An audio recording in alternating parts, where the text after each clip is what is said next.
ইংরেজির ভয়েস দুই প্রকার, একটা হচ্ছে অ্যাক্টিভ ভয়েস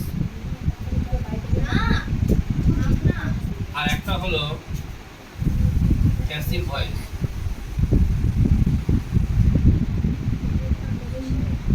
অ্যাক্টিভ ভয়েসের যেমন একটা এক্সাম্পল যদি দিই আমি, তো লিখলাম হি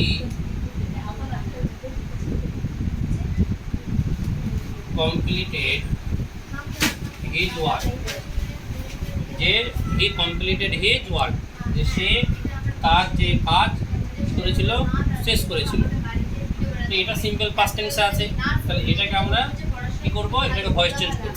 এটা অ্যাক্টিভ ভয়েস আছে, সবসময় অ্যাক্টিভ ভয়েসের স্ট্রাকচার থাকবে subject plus verb plus object. এটা প্রত্যেকটা মানে এটা সিম্পল প্রেজেন্ট টেন্সের স্ট্রাকচার লিখলাম আমি, কিন্তু এরকম টেন্সের স্ট্রাকচারটাই হবে কি ভয়েসের স্ট্রাকচার। ঠিক আছে, টেন্সের স্ট্রাকচারটা কি হবে অ্যাক্টিভ ভয়েসের স্ট্রাকচার। তো এটাকে প্যাসিভ ভয়েস করলে কি করব আমরা, প্যাসিভ ভয়েস করলে আমরা করব কি, যে এই যে অবজেক্ট এটা আর এখানে যে ভার্ব আছে আর এটা হচ্ছে কি সাবজেক্ট, এই সাবজেক্ট ভার্ব অবজেক্ট এটাকে প্যাসিভ ভয়েস করতে গেলে কি করব, অবজেক্টটাকে আমরা আগে নিয়ে চলে আসবো। এই যে এটা অবজেক্টটাকে আগে নিয়ে চলে আসবো। অবজেক্ট কি আছে, হিজ ওয়ার্ক, হিজ ওয়ার্ক। এবার এই যে হি আছে, হি এর অবজেক্ট কি হয়, হিম হয়। আমি এখানে হিম বসিয়ে দিলাম। এবার তোমরা জানো প্যাসিভ ভয়েসে অবজেক্টের আগে কি হবে, বাই, স্যার বাই বসিয়ে দিলাম। এবার এই যে জায়গাটা এটা হচ্ছে ভার্বের সেকেন্ড ফর্ম। পাস্ট ইনডিফিনিট টেন্সে যখনই ভার্বের সেকেন্ড ফর্ম থাকবে বা ভার্বের সেকেন্ড ফর্ম থাকা মানে পাস্ট ইনডিফিনিট টেন্স, ওই পাস্ট ইনডিফিনিট টেন্সের এক প্যাসিভ ভয়েস করতে গেলে বি ভার্ব হিসেবে ওয়াজ বা ওয়্যার বসবে। তো এখানে আমরা ওয়াজ বসাবো, কেন, হিজ ওয়ার্ক এটা সিঙ্গুলার, তাই আমরা এখানে ওয়াজ বসালাম। এবার ভার্বের আমরা কি করব, থার্ড ফর্ম। এবার কমপ্লিটেড ভার্বের থার্ড ফর্ম কি কমপ্লিটেডই হবে, কারণ ইডি যুক্ত শব্দটা সবসময় হয় সেকেন্ড ফর্ম কিংবা থার্ড ফর্ম। থার্ড ফর্ম তো হবেই, সেকেন্ড ফর্মও হবে। তাহলে his work was completed by him, এটা হলো প্যাসিভ ভয়েসের একটা এক্সাম্পল, বা এই বাক্যটাকে আমরা কি করলাম, প্যাসিভ ভয়েসে পরিণত করলাম।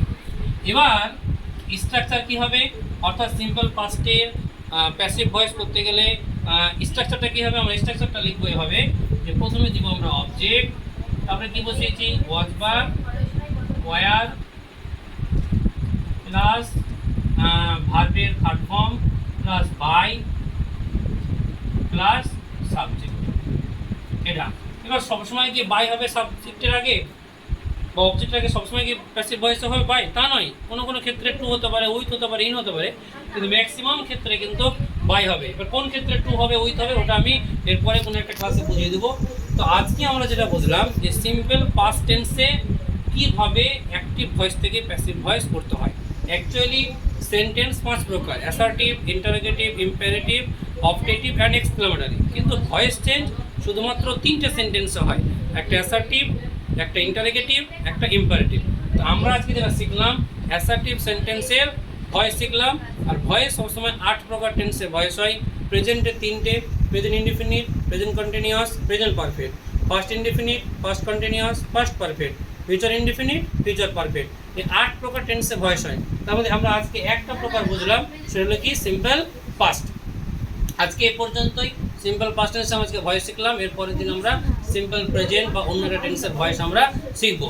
এবার ভয়েসে কিছু নিয়ম আছে, যেমন ধরো যে সাবজেক্ট আই আছে, তো অবজেক্টে কী হবে, আই থাকলে মি হয়, হি থাকলে হিম হয়, এগুলো জিনিস আমাদের জেনে রাখতে হবে। হ্যাঁ, এটা হচ্ছে অ্যাক্টিভ ভয়েস আই থাকলে, প্যাসিভ ভয়েসে মি হবে। হ্যাঁ, তো আই এর অবজেক্ট মি, হি এর অবজেক্ট হিম, তারপরে সি এর অবজেক্ট হার, ঠিক আছে, ইট এর অবজেক্ট ইট হবে, তারপরে হচ্ছে দে এর অবজেক্ট দেম হবে, তারপরে উই এর অবজেক্ট হচ্ছে আস, ইউ এর অবজেক্ট ইউ, এগুলো আছে। তো এইভাবে আমরা আরো অনেক নিয়ম আমরা জানবো এর পরের ক্লাসে। আজকে শুধুমাত্র আমরা সিম্পল পাস্ট টেন্সের অ্যাক্টিভ থেকে প্যাসিভ ভয়েস যে নিয়ম সেটা আমরা শিখলাম। আজকে এ পর্যন্তই, নেক্সট ক্লাস পরের ভিডিওতে আসবে।